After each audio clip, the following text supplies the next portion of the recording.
Hi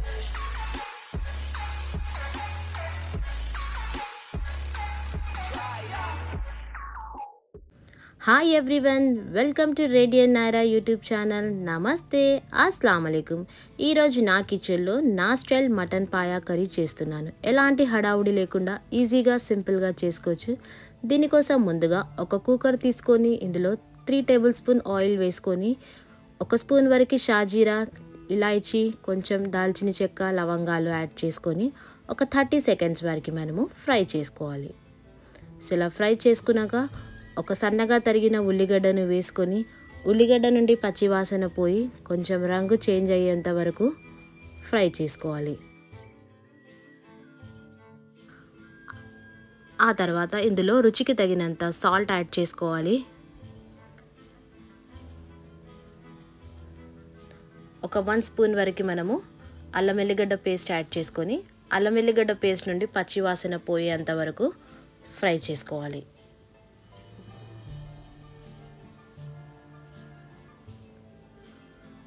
so నేను ముందుగానే ఒక 4 మేకకాళ్ళను శుభ్రంగా కడిగి పెట్టుకున్నాను. మేకకాళ్ళను కడగడం ఎలా అంటే ఇందులో మనము కొంచెం పసుపు, ఉప్పు పట్టించి మనము ఒక 5 మినిట్స్ సైడ్కి పెట్టి 3 to 4 టైమ్స్ మనము వాటర్లో కడిగితే ఎలాంటి డస్ట్ లేకుండా, స్మెల్ లేకుండా మనకు ఫ్రెష్గా ఉంటుంది. అప్పుడు మనం కర్రీ చేసుకున్న ఎలాంటి స్మెల్ రాదు. సో ఆ తర్వాత ఈ మేకకాళ్ళను ఇందులో యాడ్ చేసుకొని ఒక 2 to 3 మినిట్స్ వరకు మనము ఫ్రై చేసుకోవాలి. ఆ తర్వాత ఇందులో ఒక పెద్దగా టొమాటో ముక్కలను కట్ చేసుకొని వేసుకోవాలి. సో ఈ టొమాటో ముక్కలు కొంచెం మగ్గేంత వరకు మనము ఇందులో ఉడకనివ్వాలి. ఇప్పుడు కొన్ని స్పైసెస్ యాడ్ చేసుకోవాలి. చిటికెడంత పసుపు,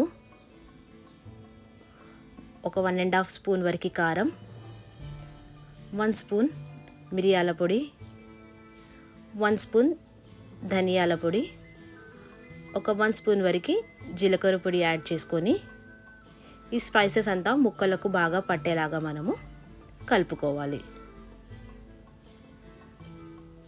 సో అలా స్పైసెస్ అంతా మనం కలుపుకుంటూ ఫ్రై చేసుకోవాలి. ఇప్పుడు ఇందులో మనము ఒక 3 గ్లాస్ ఆఫ్ వాటర్ యాడ్ చేసుకోవాలి. నేను ఈ గ్లాస్ నుండి 3 గ్లాస్ వాటర్ యాడ్ చేస్తున్నాను. నేను తీసుకున్న మేకకాళ్ళు పర్ఫెక్ట్గా కుక్ అవ్వడానికి వాటర్ సరిపోతుంది. సో ఇలా కలుపుకుంటూ మనము ఈ స్టేజ్లో ఉప్పు కానీ కారం చూసుకొని మనము అడ్జస్ట్ చేసుకోవచ్చు. ఆ తర్వాత కుక్కర్ మూత పెట్టేసి హై ఫ్లేమ్లో 1 విజిల్ వచ్చే వారికి లో ఫ్లేమ్లో 30 మినిట్స్ మనము కుక్ చేసుకోవాలి. సో 30 మినిట్స్ తర్వాత నాకు ఇక్కడ పాయ అనేది పర్ఫెక్ట్గా కుక్ అయిపోయింది. ఒకవేళ 30 మినిట్స్లో మనకు కుక్ అవ్వకపోతే మళ్ళీ కుక్కర్ మూత పెట్టేసి ఒక 5 to 10 మినిట్స్ మనము కుక్ చేసుకోవచ్చు. సో నాకైతే 30 మినిట్స్లో పర్ఫెక్ట్గా పాయ కుక్ అయిపోయింది. సో ఇప్పుడు ఇందులో ఫైనల్గా మనము ఒక 1/2 స్పూన్ వరకు గరం మసాలా వేసుకోవాలి. కొంచెం కొత్తిమీర, పుదీనా తరుగు వేసుకొని ఒక 2-3 పచ్చిమిర్చీలు మధ్యలో నుండి చీల్చుకొని యాడ్ చేసుకోవాలి. ఇలా గరిటెతో కలుపుకోవాలి. ఒక 1 మినిట్ తర్వాత మనము స్టవ్ అనేది ఆఫ్ చేయాలి. ఎంతో సింపుల్గా పర్ఫెక్ట్గా మనకు మటన్ పాయా కర్రీ రెడీ అయిపోయింది. ఇది వచ్చేసి మనం నాన్తో కానీ, రోటీతో, చపాతీతో, రైస్తో దేనితోనైనా తినొచ్చు. టేస్ట్ మాత్రం సూపర్గా ఉంటుంది. నా రెసిపీస్ కనుక మీకు నచ్చినట్టయితే నా ఛానల్ని లైక్ చేయండి, షేర్ చేయండి, కమెంట్ చేయండి, సబ్స్క్రైబ్ చేసుకోండి. పక్కనే బెల్ సింబల్ ఉంటుంది, దాన్ని ప్రెస్ చేయండి for more notifications. Thanks for watching radian Naira YouTube channel.